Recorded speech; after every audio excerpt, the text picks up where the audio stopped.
Very good. Hello and welcome to Cook It Like Chef Shrimpy. Today I'll be showing you how to make a probiotic. Very nice probiotic. Nice and healthy, perfect for your gut. Are you ready to try this recipe?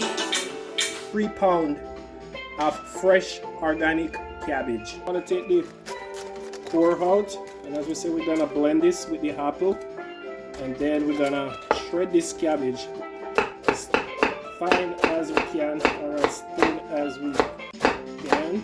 And then I have this glass jar, and I'm gonna stuff this cabbage into. This is what we will be fermenting this baby in. Okay, let's cut these apples into small pieces. You don't want to add any water to this when you're blending it, so you cut them into small pieces so you can give the blender a head start. Stuff our blender and start the blending.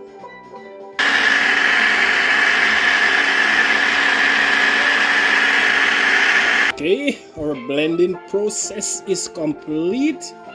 Now we're gonna add this apple to this cabbage. So if you look what I'm doing, I'm clearing some space in the side of this bottle so I can have somewhere to pour this sauce.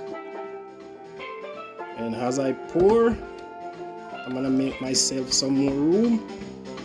So I just use this wooden spoon. Go like that and like that.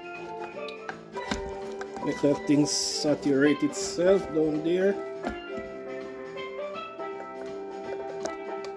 And I'm gonna pour the rest. And just like that.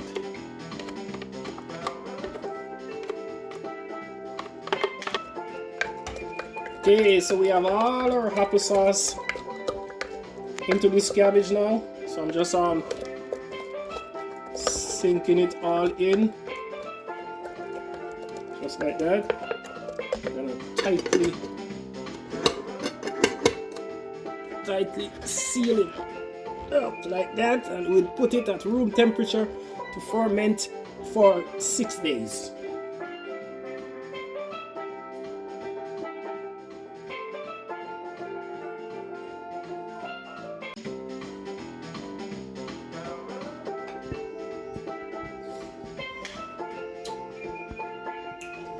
Very good. Very good for the gut health. Very good for your overall body. I urge you to try this at home. Introduce it to your diet. Leave me a comment and let me know how you feel after you